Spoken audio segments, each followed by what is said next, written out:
live on the YouTube so that I can make sure that we are all focused You're live together. Okay, good. We're live. Hi, YouTube. Welcome to the Lurie Daniel Favorite Show Experience. This is our daily now. It's kind of cool how we're now doing this pretty much every day that we're live on Sirius. But this is our effort to make sure that our YouTube community is as aware of the information as we possibly can be. And that's important because, honey, we got a lot going on and we have a lot to unpack. So let's get right into it. Hold on. I got to make sure I've got everything where it's supposed to be, because one thing that does happen is I sometimes get going and then my notes don't show up, which is basically what's happening right now. And I got a lot of notes. Got a lot we got to unpack today. And I want to make sure that we are all focused and ready to go. All right. So I think we're coming up here. Okay, here we go. Okay.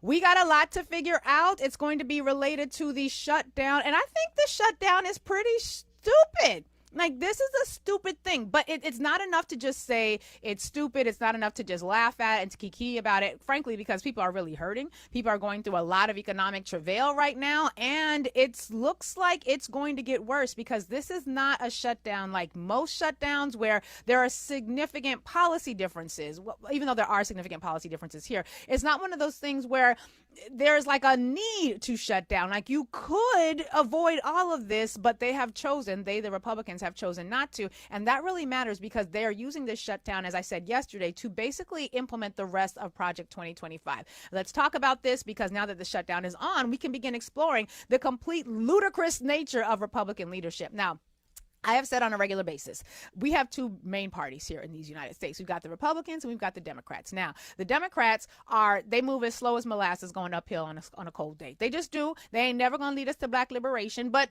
political parties in an empire were never designed to lead a subset of the population to liberation. Frankly, not when that entire population benefits on the oppression of the subset of the population in order to make money and to keep it focused. So we know that the Democrats have a lot of limitations. We got Hakeem Jeffries yesterday telling Donald Trump, say it to my face. And like, that's good. But like, Democrats ain't got a whole lot of power because not enough people gave them the votes that they were going to need in order to have enough numbers in Congress, either in the House or in the Senate, to block what the Republicans are trying to do.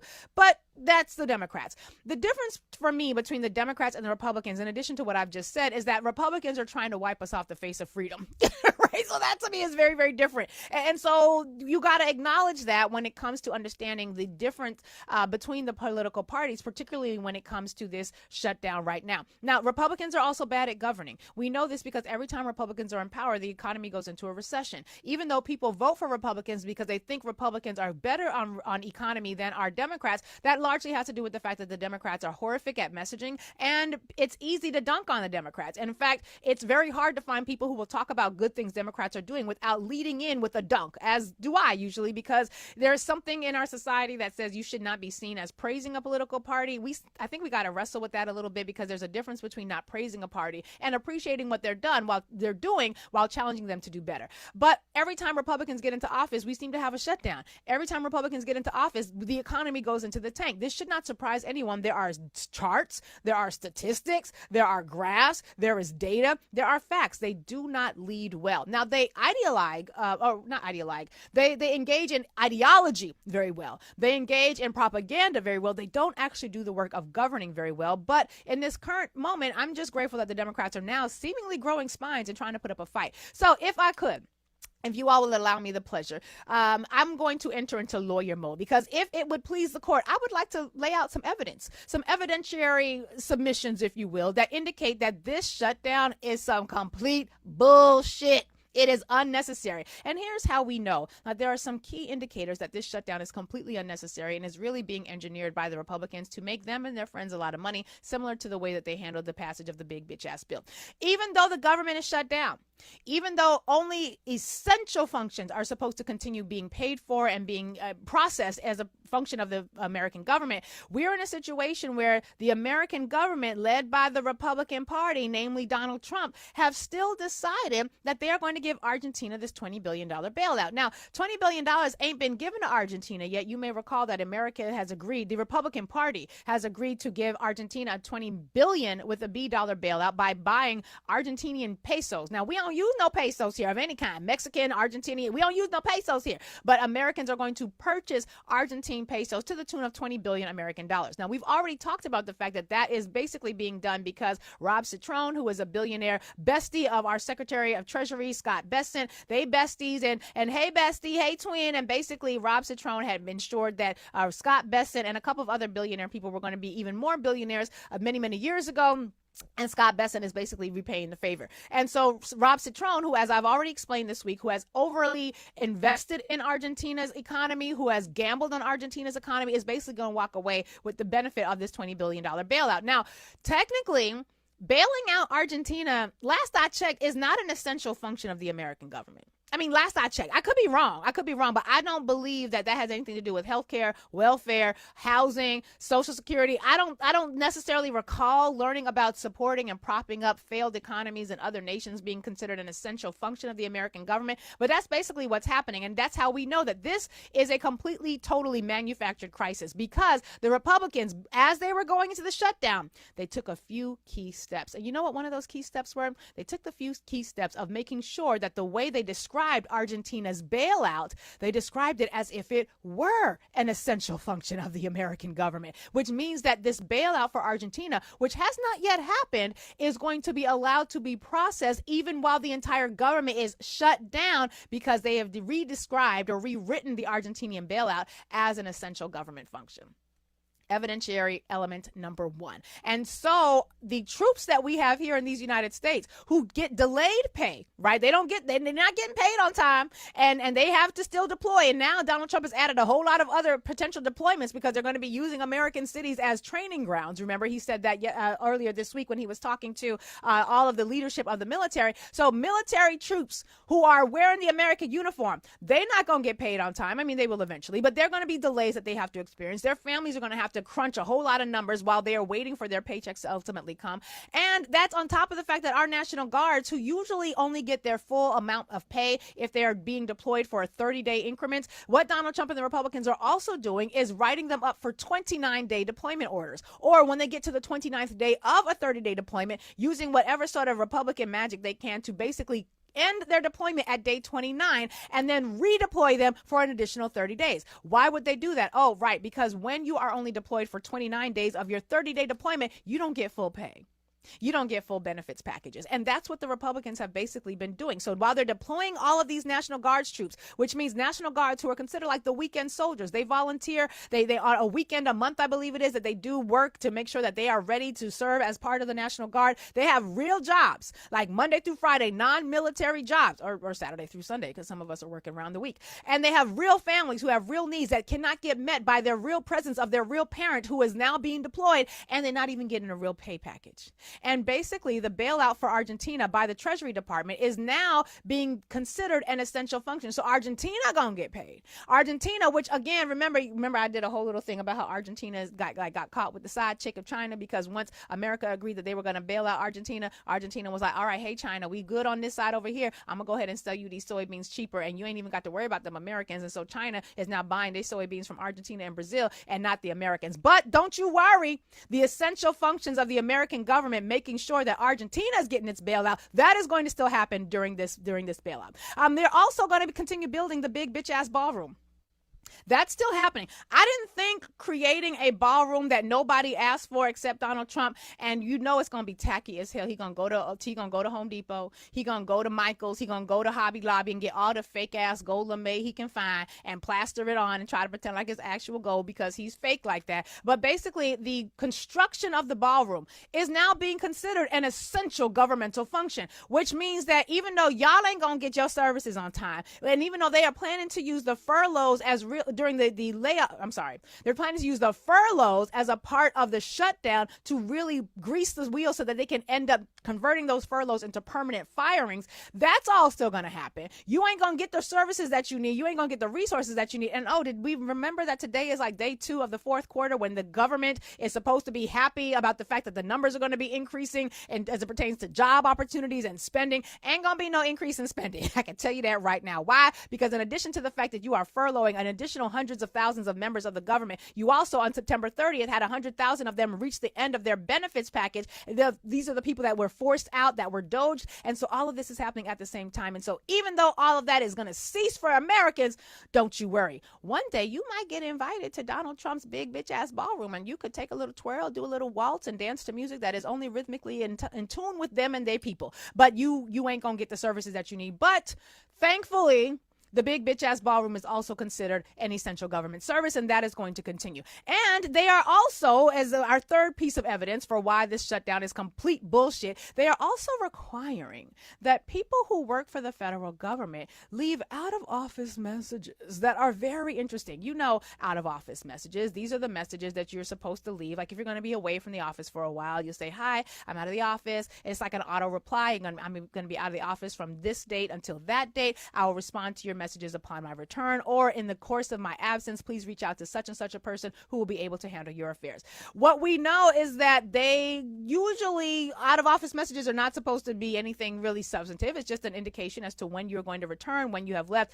But what they have decided to do is to force people who are currently working for the federal government to leave out of office messages that blame the Democrats for the shutdown. According to emails that were sent out from leaders of HHS, and this is there's a wonderful report on this in HuffPost. They say, quote, the email that came from leaders of HHS's Office of the Assistant Secretary for Administration, or ASA, this is the agency that oversees human resources and information technology at the health agency, told their employees, who I guess are now furloughed employees, that they are going to have to create an out-of-office message, and it was required that they do so. And here's the language that they want you to use. According to the email, please use the following language.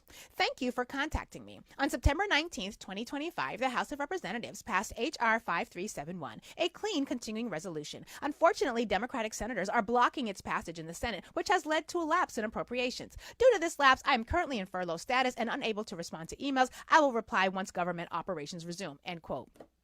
The jokes write themselves. But we should be really crystal clear that this is a problem, because you will also see these sorts of messages up on now government websites where they are saying the radical left Democrats have decided to shut down the government because they want to give health care benefits to undocumented residents. And we're going to talk about that in just a minute because that's a whole ass lie. But they're forcing people to do that. And what's really interesting about this is that we're in a situation where, frankly, these are people who may not ever get their jobs back. And they are being mandated to participate in this cosplay effort that is supposed to convince Americans that the American government is shut down because of the Democrats. We're going to talk about that in just a second. But the fourth reason that we know that this shutdown is some shittery is that in the course of all the other things happening, there's another essential function that is new to the American governing apparatus. And that apparently means offering military support to nations like Qatar. And Qatar should feel familiar to you because Qatar is basically the nation that gave Donald Trump a used plane to the tune of, it was worth what, $500 million, something like that. It was going to cost over $1 billion to repair and to upgrade and whatnot. But they gave him that plane. Remember that a couple months ago? And he was like, don't you worry, we're going to fix it. Ain't going to be no problem. And then the American people are the ones who are paying for that plane to be upgraded and remodeled, even though he got a whole ass Air Force One that he should not need, like this whole other plane from the Qataris, whatever. But they have decided that they are going to extend to Qatar, and I don't know why, but they have decided they are going to extend to Qatar the same levels of protection that the United States is required to give to other members of NATO under Article 5. Now, you guys may recall we have talked about Article 5 before. That's basically the agreement that NATO members have that says, hey, man, if somebody attack me, they attack all of us. You come for one, you come for us all. And Donald Trump has signed an executive order that's basically given that same level of protection to Qatar. That same level of military protection to Qatar. And I feel like wasn't America just involved in bombing Qatar like a couple of weeks ago? Something like that happened. Whatever. They are now in a situation where they have guaranteed, and I talk more about this in the podcast today, but they have basically said that any armed attack against Qatar is going to be treated as an armed attack against the United States, basically pledging themselves to go to war on behalf of this country while the government is shut down and while the military still ain't guaranteed to get all of its money and while you are basically shafting the National Guard. USA, USA. This is how Republicans lead. This is how they govern. And we also know that this is a bullshit ass shutdown because Donald Trump also issued an order to the Republicans to essentially use this as an opportunity to keep doging. Now, somebody needs to let him know, because I think his brain is very melted. It's as melted as Kristi Noem's makeup be looking on South Park episodes. But basically, we're in a situation where this man ain't well. He talking about things in ways that's like, somebody get grandpa off the stage and go give him his medication. You don't really see him moving out and about anymore. His cankles are still swollen, I'm presuming, but he ain't well in the head. But he's basically saying he wants to use the shutdown to keep doging people, and he needs to know that Doge was a failed experiment. It cost over $20 billion just to have people in the Doge agency, and elongated Muskrat and them, even though they tried to Doge everybody, the courts are like, you can't do this. This is some bullshit. You got to bring them people back. And so they're bringing people back to government, but the government is shut down, so there ain't no place to bring them back to while they're trying to get rid of more people. They don't govern well at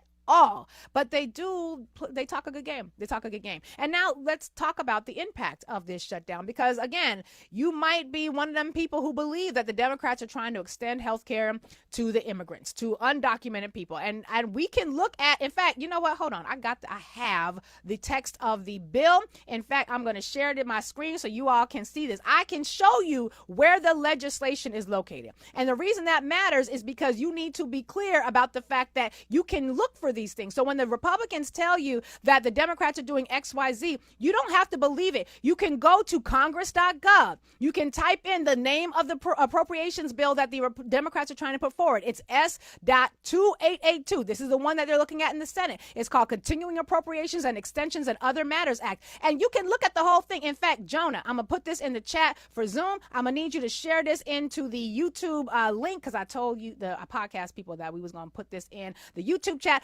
I put it there. You all can take a look at this for yourself. I dare anyone to read through this legislation and tell me where you see the language. Here's the text.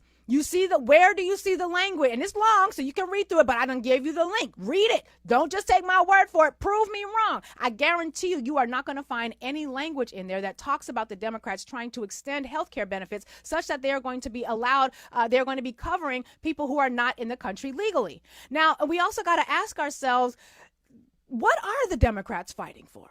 Because they are fighting for healthcare subsidies, and they're really fighting about money and the way in which they are trying to fight to prevent the Republicans from taking even more money out of the Americans' pockets than they did back when the bitch-ass bill was passed. Now, according to Steve Ratner, somebody you should know. He's an economist. He is a contributing writer to the New York Times op-ed page, and you will often see him on shows like Morning Joe, where he's talking about all the things that they are experiencing economically. He will often have charts up and he'll have information up. And he's pretty, it's helpful, because you want to have somebody who knows what they're talking about, being able to show you in real time what it is that you're looking at. And so I'm going to show you in real time the chart that Steve Ratner shared that basically explains what's happening with the healthcare battle right now. He says Democrats are fighting to preserve Obamacare and the Obamacare tax credit. Without the Obamacare tax credit, a 55-year-old couple making $85,000 would see their premiums jump more. He would see their premiums more than triple to $24,535. He provides a lovely chart, which I'm showing to all of you right now.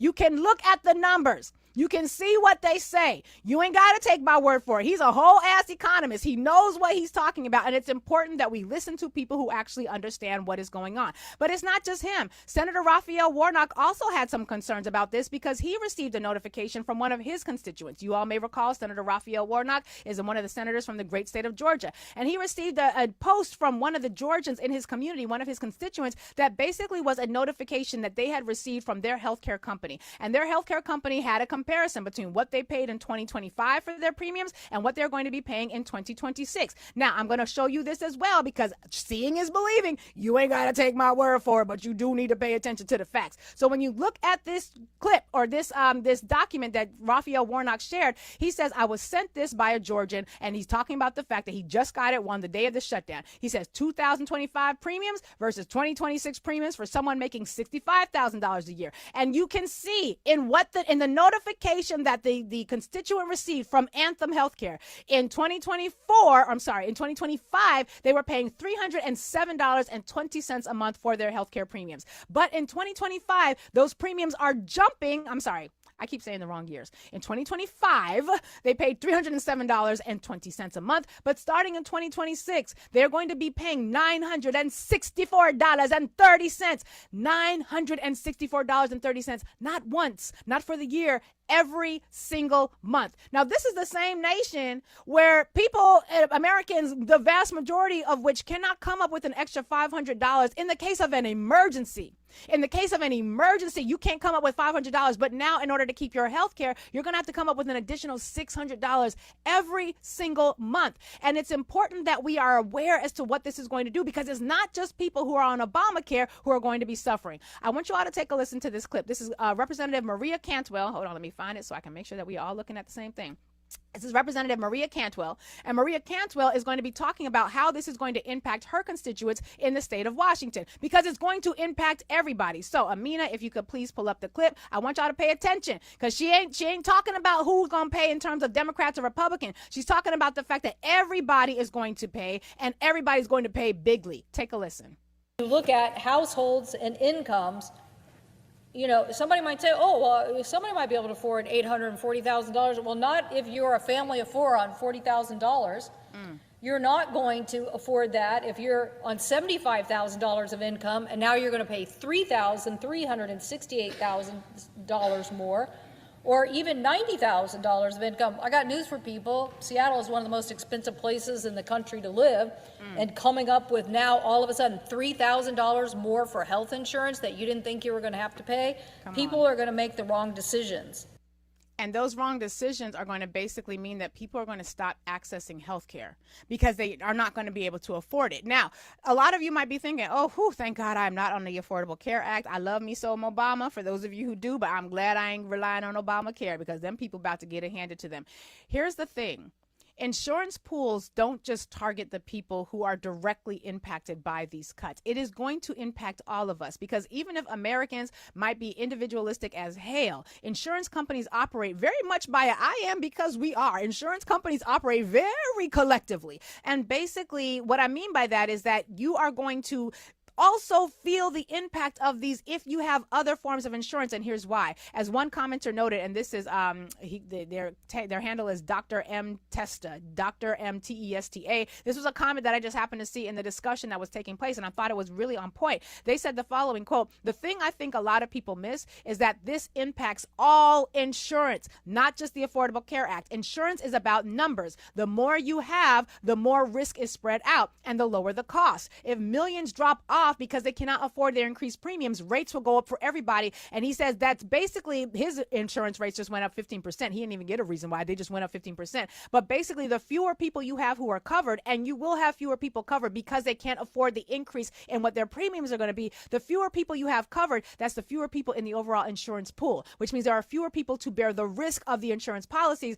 And that means that all of us are going to have to pay more, because that's how government works. Now, y'all's president got a lot to say.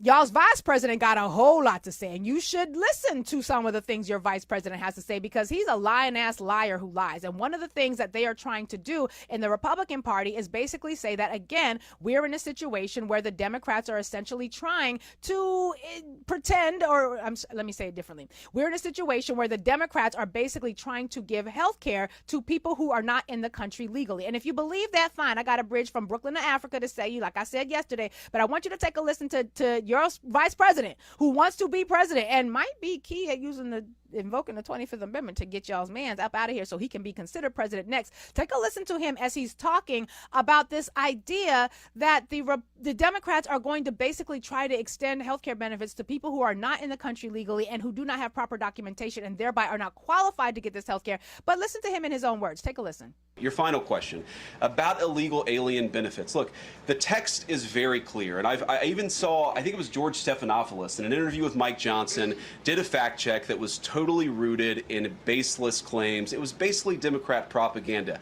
If you look at the legislative text that they gave us, they tried to turn on two separate provisions that would give health care benefits to illegal aliens. Number one, if you're an American citizen, you've been to a hospital in the last few years, you probably noticed that wait times are especially large, and very often somebody who's there in the emergency room waiting is an illegal alien, very often a person who can't even speak English. Why do those people Let's hold it right there. Hold it right there. How you know if somebody is documented or undocumented just by looking at them? Like how could you look at somebody and know if they're documented or undocumented? Could you? Because that to me sounds as foolish as them people from our community who be like, I could tell you not American, you not Black American, you look like you got a Haitian hairline. The fuck? Like, how do you look at somebody and determine whether or not they are in the country, documented or undocumented? Now, here's the thing. I want you all to also consider this fact, which is that when people go to a hospital, we have this rule called EMTALA. EMTALA is an important rule because EMTALA basically says that anybody who shows up to an emergency room has to be treated. They have to be treated. Now, a lot of Republicans right now are saying that that is something that that Joseph Biden put into office. They're saying that the Democrats put that into existence, that rule into existence, basically because they want to give freebies away to people who don't belong in the country. It actually was not the Democrats who had anything to do with that rule, although they should have, because that would have been the right side of history. It was Ronald Reagan who implemented the rule that no matter who shows up at the emergency room, they are going to be treated. And if you think I'm lying, we got pictures of Ronald Reagan signing the bill, and we got pictures and documents that show that it was Ronald Reagan who signed this bill into law. Now, I am not one. In fact, I'm going to show y'all the picture because y'all ain't got to believe me. We got receipts. Here's a picture of Donald Trump, for those of you who are watching on the YouTube, signing the Emergency Medical Treatment and Labor Act, EMTALA. You got a whole bunch of white men standing around him. Looks like a bunch of Republicans and some Democrats. And it was Ronald Reagan who made it law that every person, regardless of their immigration status, would receive medical services in the emergency room. Now, I am not one to praise Ronald Reagan for anything, because Ronald Reagan was a horrific president. He was a terrible, no good, very bad president for Black people and for a whole lot of other people as well. But I will say that was a good move. It was a good thing to sign EMTALA into law. Why? Because people like me are not fucking barbarians. All right. We don't believe that somebody should be allowed to bleed out in an emergency room parking lot or in a waiting room simply because, especially when the people inside the emergency room have the capacity to make sure they don't bleed out and fucking die simply because they were born on the other side of a border that did not even exist until y'all's Neanderthal asses got here and erected them in the first place with your colonization and the destruction of the planet. So the reality is, yeah, Republicans signed that bill into law, but why would that be considered a bad thing unless you're a fucking brute? You Neanderthal, non-washcloth using raggedy asses. And you know why this matters a lot, poor white people.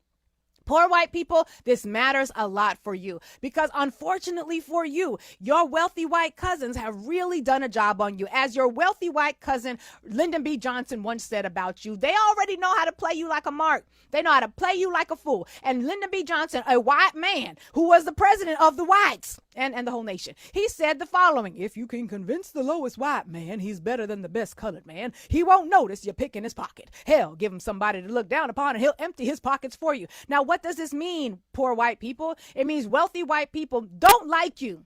And they know that you're not smart. And they knew initially that y'all wasn't smart because they told your ancestors, hey, I know you poor and you don't have nothing to work on and you ain't got no factory to be in because it's the 16 and 1700s and you ain't got no skills. You don't know how to farm nothing, but don't you worry. We know you dirt poor, but we are going to use these Africans who we just kidnapped and trafficked over here because they actually do know how to do agriculture. They are agricultural geniuses. Have you seen the bounty coming out of Africa? But we're going to have them as slaves. But don't you worry. Even though having a free labor force is going to completely undermine your white poor ability to actually get a job and move forward in life, you're going to get to be white.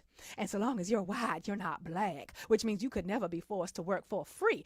But that also means you're going to be stuck in a position of economic undermining that you basically, your ancestors agreed with because you believed that being white mattered more than having teeth and dental care, mattered more than having health care, mattered more than having mental health care, mattered more than having housing and education and all the other things that you claim that you want.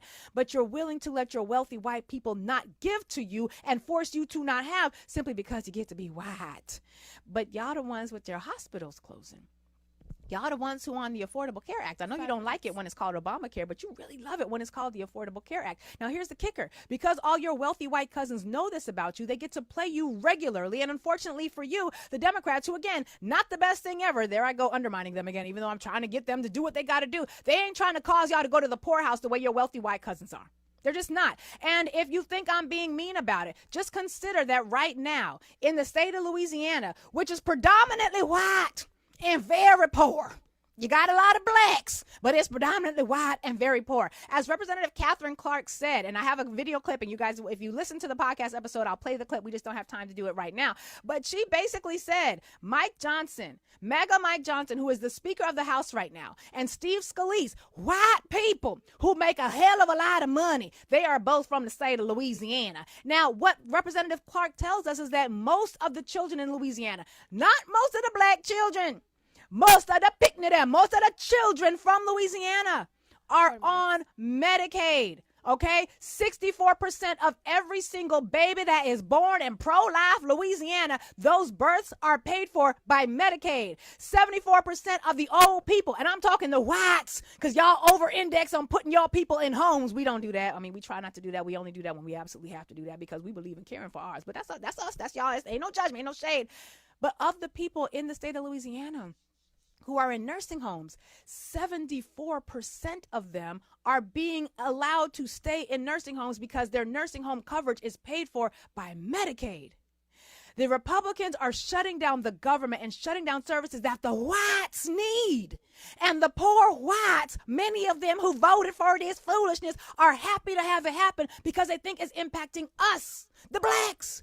We ain't got our people in these homes. And half the time we have babies, we are dying disproportionately anyway. So we are not even well served by these programs. It's y'all who gonna be the ones that don't get to have them anymore. But, you know, you get to be white. What do I know? Maybe that's it. Maybe being white is its own value. I mean, hell, maybe having never been a white. I mean, I'm sure had I been a white, I might think differently about this, but having never been a white, then maybe it's worth it to not have health care. Maybe it's worth it to not have access to dental care. It might be worth it to have no mental health services. It might be y'all, whiteness might be so dope that they don't need food. They don't need clean water.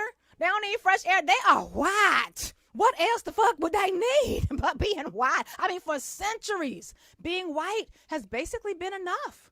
So, you know, the shutdown is here. It's a bunch of BS. And I have just hopefully presented enough evidence to all of you that you now understand exactly what time it is and what's going on. But basically, maybe being white is really that good. I mean, y'all burn in the sun a lot. I don't know what to tell you about that. Your hair kind of just hangs limply. It doesn't get to rise up to the sun. It doesn't get to do any of the fun, exciting things that our hair does.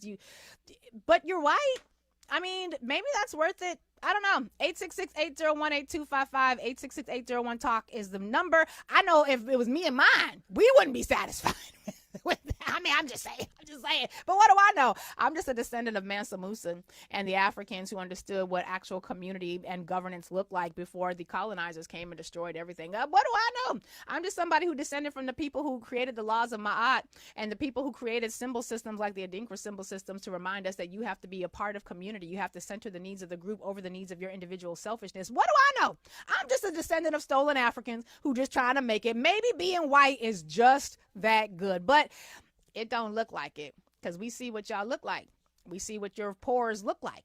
We see what it means when you ain't got no teeth in your mouth and when you ain't used to using washcloths. We see it. So you got to convince us a lot or not. Just continue doing what it is that you're doing because you seem to be doing it so well and you don't need anything from the government, let alone governing. We're going to stop it right there and head into commercial break. YouTube, thank you so much for being here. Please don't forget to like, subscribe, and share. Urban View, 866-801-8255. 866-801-TALK is the number. Give me a call. Let me know if I missed out on anything. I might have missed it. There are some calculations. Obviously, I don't know everything. So maybe y'all can help correct the record in the case that I did. But go Whites, go, I guess. Must be great to be y'all, because